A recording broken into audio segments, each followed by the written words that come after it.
Canal 21, cada vez más cerca de ti, porque somos uno contigo. Donde estés, para animarte y recordarte que Dios está cerca de ti. Y ahora, nosotros más cerca que nunca, en tu celular. Descarga la aplicación. Búscanos en la tienda de tu celular, Play Store o App Store, como Canal 21 Nicaragua.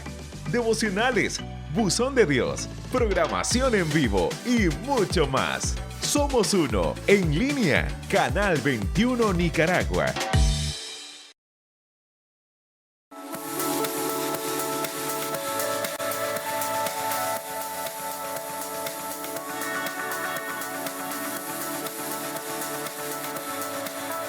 Y bien, gracias por continuar con nosotros acá en su revista Nicaragua al Día. Hoy hemos tenido agenda cargada de buenas invitaciones. Espero que hayas tomado nota de cada una de las invitaciones, sobre todo, damas, Dios está haciendo planes con cada uno de nosotros. Damas, Dios está haciendo planes con ustedes este sábado. Y bueno, tenemos saluditos por acá, dice Lorenzo Antolín Ponce Moraga. Buenos días, mis hermanos, Dios les bendiga. Saludos desde Villanueva, municipio de Chinandega. Saludamos a toda la gente por allá en el occidente. Norma Chávez dice por ahí bendiciones. Y bendiciones para usted que está en cada uno de los departamentos y en la capital. Repórtese, queremos saber dónde se encuentra. Comparta la transmisión. Ahorita mismo tenemos invitados de lujo que vienen a compartirnos un poco. Estamos en tiempos cruciales y siempre nos preguntamos qué dice la Biblia, qué pasa con estas señales, a dónde nos lleva lo que está ocurriendo, en la Biblia dónde lo podemos encontrar. Bueno, tantas preguntas que tenemos. Usted tiene el Facebook, ahorita que estamos transmitiendo en vivo, tiene el número de WhatsApp donde también pueden mandar preguntas y tiene dos expositores que son parte de la familia por acá, que nos vienen a compartir buen conocimiento. Hoy nos acompaña el subdirector nacional de teología, el pastor Jairo López, y el director de educación virtual, Sadrach Hurtado, quienes están con nosotros para este tema tan importante como es conflicto entre Rusia y Ucrania a la luz de la palabra. Bienvenidos, hermanos, ¿cómo están? Muchas gracias, bendiciones. Estamos bien, trabajando en la obra del Señor siempre y en este momento para compartir lo que la Biblia o qué podemos entender de la Biblia respecto a este conflicto Rusia-Ucrania y tenemos que reconocer con humildad que nuestra comprensión ante los conflictos políticos en el mundo es un poco limitada. Sin embargo, desde el punto de vista bíblico, Sí. podemos citar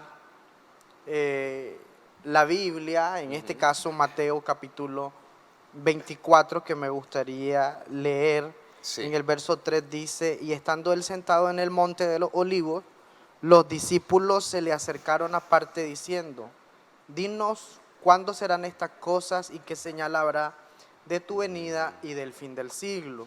Respondió Jesús, les dijo, mirad que nadie os engañe, porque vendrán muchos en mi nombre diciendo yo soy el Cristo, y a muchos engañarán. Y oiréis de guerras y rumores de guerra. Mirad que no os turbéis, porque es necesario que todo esto acontezca, pero aún no es el fin. Porque se levantará nación contra nación y reino contra reino, y habrá pestes y hambres y temores en diferentes lugares, y todo esto será principio de dolores. En el contexto inmediato del Evangelio o de los Evangelios sinópticos, este sermón escatológico de Jesús hace referencia a los conflictos que vivía la iglesia en el siglo 70, en el año 70, 60 después de Cristo, conflictos con el imperio romano, pero también conflictos internos con el judaísmo, y todo eso habla de la persecución que iba a sufrir el cristianismo y también de los conflictos bélicos que estaban próximos a desarrollarse. Sin embargo, el Señor dice que no es el fin, que nadie os engañe, que todo esto será principio de dolores. Y siempre está esa metáfora del parto, como aquella mujer que está para parir, a punto de dar a luz, y está teniendo contracciones y está teniendo múltiples dolores, pero todavía no nace el bebé, y una vez que nace el bebé, todos aquellos dolores que la mujer ha tenido se van de una vez, y ahora llega el gozo, la esperanza y la alegría en aquella mujer que ha sufrido los dolores Ah. de parto. Entonces todo esto que está profetizado en la Escritura Sí. son esos dolores, esas convulsiones que la humanidad, que el mundo sufre, que muchas veces son constantes por las pretensiones de poder, por la intención de dominar, por la intención de conquistar otros pueblos, la voluntad de poder. Todo eso son contracciones, convulsiones que el mundo está viviendo, pero que van a tener un fin, y el fin será cuando nuestro Señor Jesucristo se manifieste, y entonces todos estos dolores se terminarán. Y es necesario que todo eso acontezca para que luego el príncipe de la paz, el príncipe del Shalom, el contrario al conflicto, el contrario a la guerra, manifieste su paz en medio del mundo. Todo esto que está dicho en Mateo 24 también está contenido en el libro del Apocalipsis, y lo vemos en el Quiere decir, libro, licenciado, que capítulo Mateo 6. es profético, Mateo es escatológico. Ese 24. En Tiene un que ver con los sentido últimos se tiempos. refiere a la situación del siglo I, pero el mensaje que tiene para los creyentes es aplicable para nuestras vidas. Es un mensaje de fidelidad al Señor en medio de los conflictos, en medio de las persecuciones, en medio del desastre, en medio de la calamidad, porque los creyentes tenemos a un Señor que nos da una esperanza de vida, y el que es fiel hasta la muerte, este recibe la corona de la vida. Amén. Amén. Qué poderoso todo esto, y ahí en la audiencia usted puede hacer algunas preguntas de todo lo que se está comentando acá. Estamos hablando de los conflictos, qué dice la Biblia. Mire qué bonito la explicación que daba acá el licenciado de Mateo 24, un contexto antes para estos días. Impresionante cómo nos enseñó y nos mostró qué significa principio de dolores, porque hay mucha alarma, en estos días hay mucha alarma, hay mucha mala información en las redes sociales, hay mucho pánico aún desde la iglesia, metiendo a muchas personas acerca de que se avecina el fin del mundo, se avecina esto y lo otro. Pero estamos haciendo un momento de reflexión en la Biblia. ¿Qué dice la Biblia acerca de estos tiempos? Y quiero preguntarle aquí al licenciado Sadrat, y se especula en las redes, se dice mucho acerca de Ezequiel 38, se habla mucho acerca de Gog, de Magog, que es Rusia, y que debido a todo esto, con esa profecía, está la Tercera Guerra Mundial y el mundo va a destruirse, que nos vamos a morir.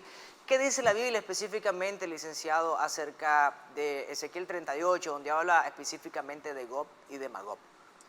Muchas gracias por tener la oportunidad de compartir con la audiencia de Canal 21. Y es importante reconocer que para los cristianos la interpretación bíblica siempre ha sido conflictiva a lo largo de la historia. La Biblia realmente se acerca a este tema en dos líneas. Nos presenta a Dios como el Dios de paz, el Shalom, pero también como el Dios Sebaot, el Dios de los ejércitos, Jehová de los ejércitos. Entonces, ante esto tenemos creyentes que observan en las Escrituras puntos a favor de una participación, de avalar una guerra, un conflicto. Sin embargo, también hay creyentes que están en una postura muy diferente, en contra. Y en estos tiempos de conflictos, en estos tiempos de guerra, en estos tiempos de crisis mundiales, nos encontramos interpretaciones principalmente escatológicas, que en ese sentido muchos interpretan a la luz de los acontecimientos actuales, leen las Escrituras. Sin embargo, el llamado es a leer primero la Biblia para luego interpretar los acontecimientos. En ese sentido, quisiera compartir algo muy breve, ¿verdad?, sobre el Ezequiel capítulo 38. Realmente Ezequiel capítulo 38 está hablando, si ubicáramos un contexto geográfico, lo más cercano sería Lidia. Sin embargo, el término, desde el punto de vista semiótico y lingüístico, es muy difícil trazar sus antecedentes, y lo que más representa es un personaje, un tirano que existió 50 años antes de Ezequiel. Entonces, el libro de Ezequiel es poético, es de carácter profético, pero el contexto en que Ezequiel vive, él está en el exilio en Babilonia, tiene que escribir de una manera que la poesía le ayuda a encubrir o dejar el contenido de su mensaje solamente que lo puedan interpretar aquellos que conocen el método del cual está él escribiendo. Entonces él utiliza un personaje conocido y que tiene unas características para identificar al enemigo de Dios, para identificar al enemigo del pueblo de Dios. Entonces Ezequiel requiere un trabajo exegético y ese sería el llamado a los hermanos, no escuchar o atender o confiarse de todo lo que se lee, de todo lo que se dice, principalmente del mundo de la escatología, sino acercarse a las Escrituras con un trabajo de interpretación bíblica a través de las reglas, y para eso hay que estudiar y hay que prepararse, y no es posible en un breve tiempo compartir acerca de eso. Sí quisiera ampliar un poco a la luz del Antiguo Testamento, cuál es la postura que tiene la Biblia acerca de los conflictos bélicos, acerca de las guerras.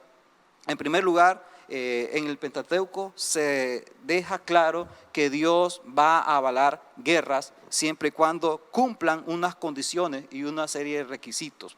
Sin embargo, en la Biblia no se va a alabar a la guerra, no se le da un honor, no se considera héroes a los que participan en la guerra. Para dar un ejemplo breve, el rey David, un personaje importante en la historia de Israel, fue censurado de construir el templo a Dios porque sus manos se habían manchado de sangre en la guerra. Es decir, el Antiguo Testamento deja claro que Dios es un Dios de paz. Prefiere que los pueblos vivan en paz. Pero ante circunstancias de violencia, ante circunstancias de pecados que han depravado a una nación, a un pueblo, Dios permite la guerra para seguir protegiendo a la humanidad. En ese sentido, entonces, Dios no va a permitir que los que participan en guerra después sean considerados héroes o que tengan por haberse manchado las manos de sangre, un reconocimiento. Más bien se va a esperar un tiempo de paz, y aquellos que no han participado o no se han llenado las manos de sangre son aquellos que podrán tener algún privilegio ante el reino de Dios. Y también mencionar que a la luz del libro de Daniel, muchos se acercan al capítulo 11, y de la misma manera el libro de Daniel para nosotros en la Biblia, en las traducciones protestantes, es un libro profético, pero en el mundo de la Biblia hebrea, en su contexto literario, pertenece al campo de los escritos, realmente es un libro apocalíptico. Y como todo libro apocalíptico, lo que hace es un llamado a una situación particular que vive el pueblo de Dios para que resista al mal, para que tenga sus esperanzas puestas en Dios y sea fiel a Dios. Entonces, habría que mencionar a algunos creyentes que interpretan que no se debe avalar una guerra, que no se debe avalar un conflicto apelando al Nuevo Testamento, porque el Nuevo Testamento guarda silencio con respecto a la participación de los creyentes en una guerra. También Jesús mencionó la regla de oro. Entonces quisiera que no se participara muchos creyentes en estos conflictos. Sin embargo, el hecho de que, al creyente se le invita a amar a sus enemigos y que si le dan en una mejilla, ponga la otra, interpretarlo de manera muy fundamentalista es peligroso. Es más bien llamaríamos a observar cómo lo practicó Jesús. Sí. Y a Jesús lo apresaron, y cuando estaba ante Anás, un soldado viene, un alguacil, se le acerca para darle una bofetada. Y Jesús no le puso la otra mejilla, más bien reclamó: mira, si tienes alguna justificación por la cual me has golpeado, está bien, pero si no, ¿por qué me golpeas? Eso, Jesús reclamó el derecho y no puso en ese caso la otra mejilla para que le dieran una vez más. La Biblia tiene mucho que decirnos a los creyentes sobre las posturas que deben tomar ante estas situaciones de crisis que vive el mundo constantemente. Muy interesante. Seguimos por acá compartiendo conocimientos. Si usted tiene preguntas, puedes escribirnos en estos momentos al Facebook, estamos en la transmisión en vivo, o también puedes escribirnos al WhatsApp. Acá lo tengo para las preguntas que usted tenga, esas interrogantes, al 81 85 38 38. Y tengo por acá comentarios, dice, bueno, Norma Chávez nos escribe, dice, bendiciones. Charity Ford dice, buenos días, saludos desde Texas, Dios les bendiga. Oramos, dice, por nuestros hermanos en Ucrania. Wow, qué poderoso. Gracias a todos los que están conectados con nosotros. Licenciado Jairo, Mateo 24 está conectado con el libro de Apocalipsis. El libro de Mateo 24 tiene un mensaje escatológico que ya dijimos que Jesús lo plantea a la luz de su propio contexto y el contexto de la iglesia cristiana en el siglo I, años 60, 70 después de Cristo. Luego, años más adelante, el vidente Juan también tiene las mismas preocupaciones que tenía Jesús respecto a los sufrimientos que tenían los creyentes por parte del Imperio Romano, pero también por parte del judaísmo, que estaban persiguiendo a la iglesia, y los conflictos bélicos que el Imperio Romano, como poder dominante, como poder controlador, como poder omnienglobante, estaba desarrollando en todo el mundo, de tal manera que sí, en el libro del Apocalipsis se habla de esas pretensiones de poder que tenía el Imperio de Roma frente a todo el resto de la humanidad. Y en el capítulo 6 lo habla Juan de manera simbólica a través de los jinetes, los famosos jinetes del Apocalipsis. Esa es otra pregunta que la gente dice, ¿esos son los jinetes del Apocalipsis actualmente? En cierta medida tiene que ver con lo que ocurrió en el siglo I, el desastre de la guerra provocado por el supuesto imperio de la paz, porque Roma era el imperio que había traído la paz al mundo. Sin embargo, esa era una paz asolapada, porque realmente Roma dominaba, controlaba, mataba y asediaba a todos los que no estaban de acuerdo a sus políticas imperiales, que es lo que realmente hacen aquellos que tienen voluntad de poder y los grandes imperios del mundo. Quieren controlar al resto de países que tienen menor poder que ellos, quieren dominarlos, y es lo que Roma hacía. Y Juan lo dice de esta manera: miré y he aquí un caballo blanco, y el que lo montaba tenía un arco, y le fue dada una corona, y salió venciendo para vencer. La interpretación de este texto ha sido debate para los teólogos, los intérpretes de la Biblia. Hay quien en el caballo blanco, en el jinete que está con el arco, ve a Jesús y el progreso del Evangelio. Y hay quienes dicen que representa a la guerra y representa a los enemigos de Roma, que eran especialistas en el arco, y que los romanos obviamente le tenían temor, les tenían miedo. Y al leer esta figura, Juan les está diciendo que ustedes que son los que están dominando el mundo, va a venir un tiempo en que sus enemigos también los van a atacar. Cualquiera que sea la interpretación, lo importante es que Jesús es el que abre los rollos, es el que cierra los destinos de la humanidad, y el que tiene el control de la historia. Eso es lo que Juan nos quiere transmitir: el control de la historia, el control del mundo, al final está en las manos de Jesucristo. Y todos estos conflictos, guerra, hambre, la carestía de la vida, todo esto viene como juicios de Dios a estas naciones, a las naciones y al pecado general de toda la humanidad. Luego dice que el segundo sello decía: ven y mira, y salió otro caballo bermejo, rojo, que lo montaba. Fue dado poder para quitar de la tierra la paz. Es decir, un anti-shalom.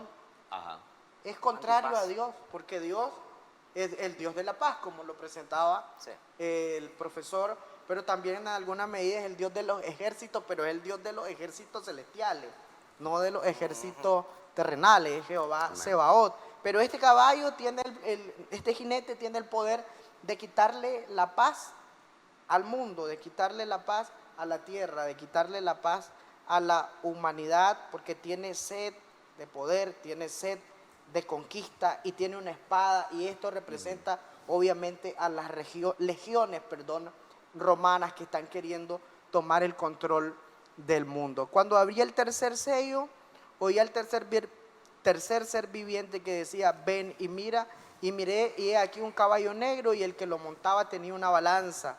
Eso representa la carestía de la vida que produce la guerra, que produce la muerte, los precios incrementan, porque todos estos conflictos políticos, militares y económicos evidentemente van a generar muerte, van a generar carestía de la vida. Los que tienen el poder en la mano armamentístico, tienen industrias que producen armas, las armas para destrucción masiva, para matar, para destruir, obviamente son contrarias a Dios, porque ya dijimos que Dios es Con todo esto el Dios de la que paz. nos está diciendo el licenciado, entonces estamos claros que la Biblia nos cuenta de todos estos acontecimientos y de las consecuencias que estamos mirando, así como lo está explicando ahí por Apocalipsis, por el capítulo 6, que tiene que ver cada uno de la ilustración y de la función que va a tener cada uno de estos caballos. Entonces prácticamente no es de sorprendernos para los que creemos en el Señor, todos estos acontecimientos que estamos viviendo a nivel mundial. Ya escuchamos cómo explotó por el lado de allá de Europa el conflicto que hay entre Rusia y Ucrania, pero esto puede explotar en otro lado. Pero si nos vamos a la Biblia siempre nos va a mostrar cosas de futuro. Estos elementos del jinete del Apocalipsis, en alguna medida no debemos verlo solo como algo para el futuro, como algo que tiene que ver con que va a ocurrir, no, porque desde el tiempo de Juan ocurre. Sí. Desde la época de Juan está ocurriendo, y en alguna medida representa todos esos conflictos bélicos y armados que ha vivido la humanidad durante sus 20 siglos, y estaba viendo que solo en la Primera Guerra Mundial 50 millones de personas muertos, Segunda Guerra Mundial entre 60 y 70 millones de personas murieron. Entonces estamos hablando que los jinetes del Apocalipsis han estado presentes en la historia de la humanidad desde la época de Juan, y seguirán estando presentes siempre que la humanidad esté en la naturaleza descarriada, y siempre que existan seres humanos que tengan la intención de dominar, de controlar, de someter a otros, y eso se hace a través de la guerra. Perfecto. Quiero, es que hay una pregunta que han dado y la quiero exponer. Aquí nos puede ayudar el licenciado Sadrat, porque ya el tiempo ya casi se nos está yendo. Y es que también todo esto lo ligan a la nación de Israel, que Israel es como un termómetro, y que después de esto viene Rusia. Yo lo digo con lo que está ocurriendo en las redes, lo que se dice por ahí, Rusia viene contra Israel y ahí se viene una gran batalla. Mi pregunta es, conforme a lo que se dicen por ahí, ¿qué tiene que ver Israel en medio de este conflicto que está ocurriendo actualmente? ¿Tiene que ver algo Israel en medio de todo esto? Porque no se menciona nada ahorita actualmente de Israel. A la luz de, Sí. de la historia, principalmente hay que acercarnos con la ayuda de los filósofos. A un filósofo importante del siglo pasado y también recuperado en este siglo, nos dice que los conflictos bélicos son el opio de los poderosos. En todo caso, a lo largo de la historia, no solamente a partir del apóstol Juan en la isla de Pasmo, sino mucho más antes, esta forma de interpretar los acontecimientos del presente más que del futuro, incluso se pueden ver a la luz de uno de los libros que se consideran más antiguos del Antiguo Testamento, el libro de Job. En el libro de Job, las calamidades que le llegan a Job están organizadas en 4. Igualmente en los profetas lo organizan de esa manera. De las calamidades que le llegan a Job, 2 tienen que ver con conflictos armados, con personas que utilizan el arma de guerra para provocar males. Y las otras estamos hablando en el ámbito natural de la creación. Entonces, a la luz de todo esto, Israel ha sido el punto de contacto quienes recepcionaron lo que nosotros tenemos como palabra de Dios. Entonces son ellos los primarios en interpretar la historia. La Biblia no es un libro de historia, pero sí nos cuenta o nos narra muchas formas de interpretar la historia. Y gracias a que la palabra de Dios llegó a través del pueblo de Israel, básicamente tenemos que recurrir a su contexto, a su situación, para interpretar nuestro presente.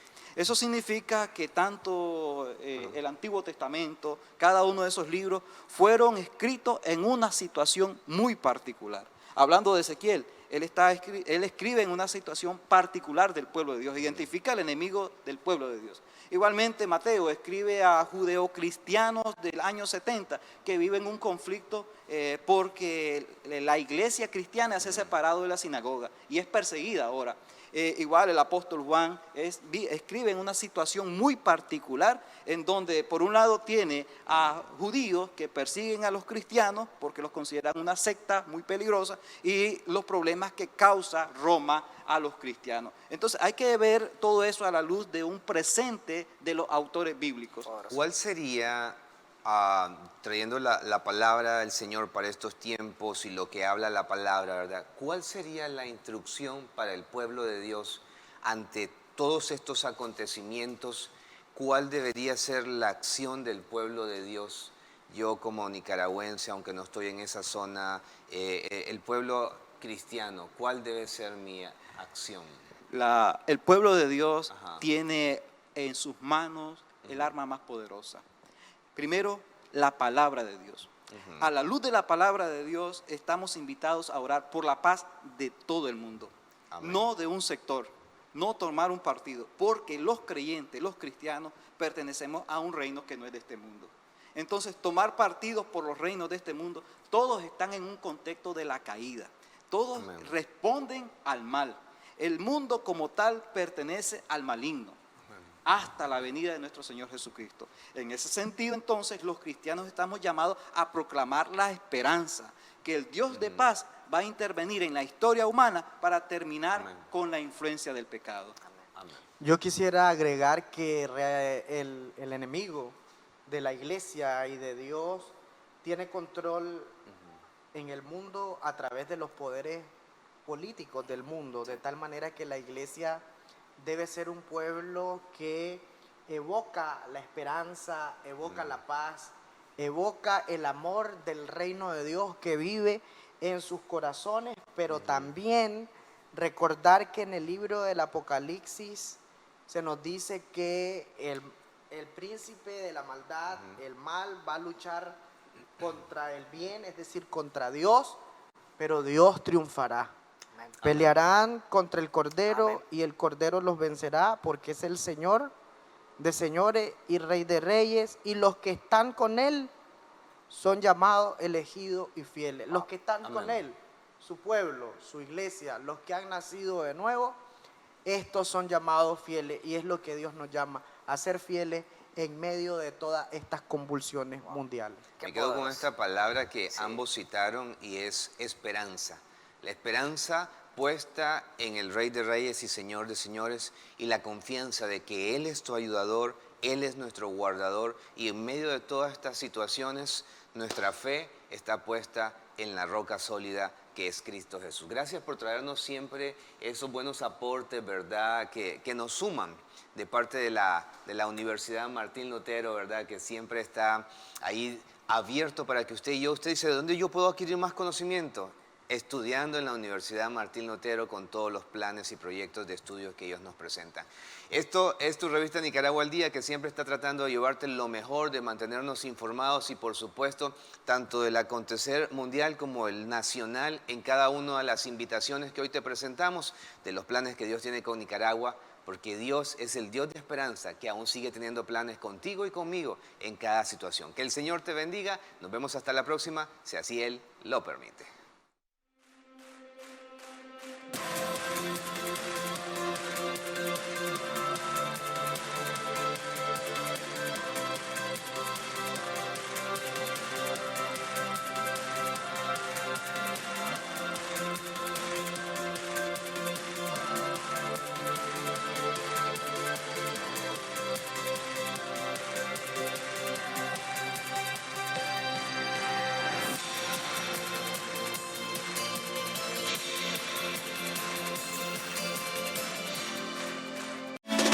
Canal 21, cada vez más cerca de ti, porque somos uno contigo. Donde estés, para animarte y recordarte que Dios está cerca de ti. Y ahora, nosotros más cerca que nunca, en tu celular. Descarga la aplicación. Búscanos en la tienda de tu celular, Play Store o App Store, como Canal 21 Nicaragua. Devocionales, Buzón de Dios, programación en vivo y mucho más. Somos uno, en línea, Canal 21 Nicaragua.